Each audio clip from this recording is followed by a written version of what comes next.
What's going on, Fam Club? It's time for me to finally submit my two most valuable cards to PSA, and I wanted to take you along for the ride and show you how the process works.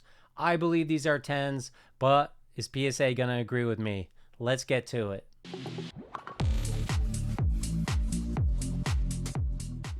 There's a lot of reasons to submit to PSA and a lot of reasons why you might not want to.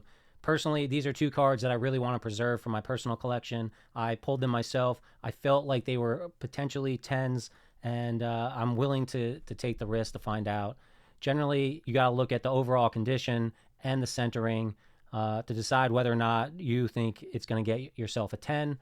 Assuming you're trying to go for a 10, there's certainly older cards out there that you might want to go for much lower grades, but still want to preserve the card. This Umbreon is so valuable and such a cool looking card. And like I said, I pulled it myself. I thought it was worth submitting. You want to check really all the edges and the corners for whitening. And on this card, I really didn't see any. After you do that, you kind of want to check centering. There's a few ways you can do that. You can buy one of those little centering things. I personally don't have one of those. What I do have is a jeweler's loop, I believe it's called. And what this does is it's got a built-in light, and it allows me to look at the cards and see not only what any kind of damage is.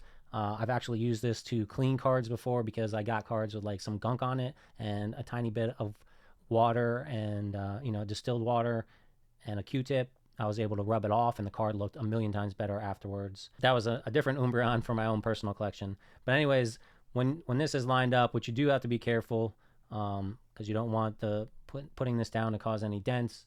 And you can see that this has measurements, so I can put this in there and I can use the measurements to determine the width on each of the border. And you want to get as close to perfect borders all the way around as you possibly can. That can be very difficult, but that's basically what's going to be required in many cases to be sure that you're going to get that PSA 10. This can also help you look for dents and other things in the card. So it's a cool little tool. It's not super expensive. And like I said, it helps you measure. It helps you look at things. You can use it if you're trying to carefully clean something. If there's damage, it can help you identify why there's damage and if anything would ever be possible to do anything about it. Now, on my Giratina here, it's definitely, I don't think, a perfect. It's slightly fatter over here than over here. I'm going to risk it. I think that PSA might be lenient for me and give it to me because everything else is kind of 100%. I definitely don't think this would get a BGS 10. I think that the Umbreon possibly could, but I'm not 100% sure. And I really like PSA slabs the most, so I'm just going to go with the PSA anyways and not risk it. Let's talk about getting your card ready to submit. Now, you're going to want to obviously first put it into a penny sleeve.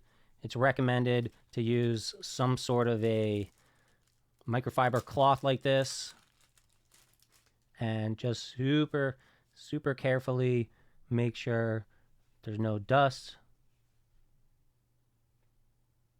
on either side. Put it into a brand new, fresh penny sleeve.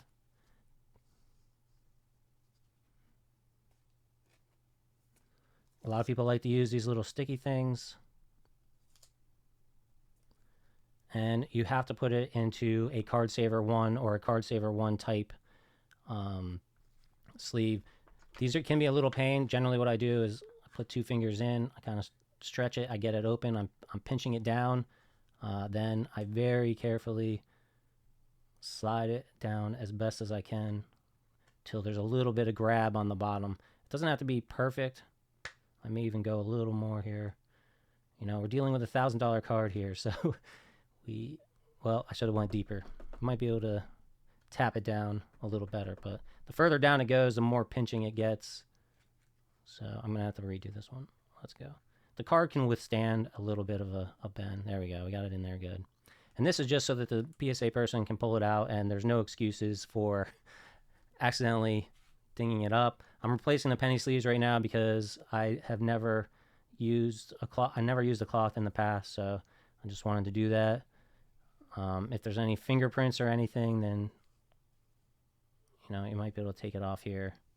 If you want to be super clean and anal about it, then you could you know, wear some gloves or something. But I think that's good. All right, we're going to slide it into a brand new penny sleeve that has no dust. I'm just going to reuse these because who cares? They're on the outside. And I'm going to slap it into the other card saver.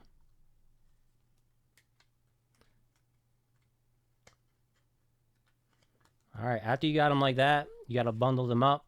They want them together in order that you're submitting them. So if I put the Umbreon first, it's got to be first on top. Then what you need to do is cut some cardboard that's the same size as these guys, the card savers. We're going to sandwich it in there. And you're going to put loose rubber bands around the outside. You don't want it super tight or it could cause damage. One around the sides, one around the top. So those card savers are not coming out. All right, there we go. Now on top of this, I am going to bubble wrap the whole thing, and I'm probably going to ship it in a 7 by 5 by 5 box with the bubble wrap, maybe some popcorn if I have it around, and you know, just super protect it. Let's talk about the submission process now on the online site, psacard.com. First off, you're going to need to know what the value of your cards are after they have been graded. I believe these are 10, so I'm going to look up the value of each card as a PSA 10. In other circumstances, you might think that it's only going to get a 9. You can certainly try to submit as a 9. If it ends up getting a 10, they are likely and possibly going to charge you more for the fact that they have given you a 10, because to return it to you, they're going to have to pay more in insurance, or actually you're going to have to pay more, and it may be a higher submission rank. Like if you submit it thinking it's about a $400 card and it ends up being a PSA 10 and it's a $900 card, they're going to charge you for the PSA submission of the rate that gets you over that $500 mark, which is a more expensive submission rate as well. So the first thing we got to do is figure out what these cards are worth based on the grade that we believe they're going to get. In this case, I believe both are going to get PSA 10s, hopefully. So we look at that. The Umbreon Vmax is $215 in a PSA 10. First thing we can do is come on to eBay, look at recently sold and ended recently. We got a $1,300 one, $1,136, $1,350, $1,275. This one was a steal. Good job. $1,075. $1,125, $1,245. So we're looking at somewhere between $1,200 and $1,300.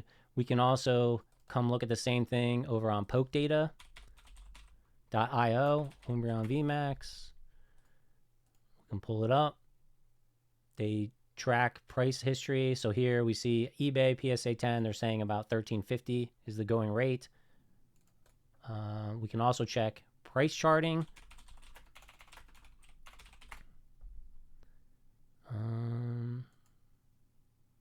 PSA 10, 131204. So we're looking at about $1,300 for this card. Now let's look at the Giratina PSA 10. We're looking at about $775. Let's check on Poke Data. PSA 10, $750-ish. And I'm not even going to bother. So let's just say it's somewhere around $700 to $715. So now that we know the value of our cards, we got to come in and submit them on the psacard.com website. We're going to go to submit. We're going to start building our submission. I'm going to start a new submission, even though I hadn't done this one before. Trading cards is what we want to pick. We're looking for grading. 1980 to present. $500 value. It's over that. So we got to move down. We got regular 10 business days up to 1,500. I think that we can safely say both cards are under the 1,500 mark, and it's going to cost $74.99 for each card. So we can go ahead and click regular and select and continue. Now we're going to search for that Umbreon Vmax. That's simplified Chinese. We need English. Here's German, French, Portuguese, Italian, Spanish. Here we go. 2021 Pokemon Sword and Shield Evolving Skies 215 Full Art Umbreon Vmax. Declare value. I'm just going to go right to the top.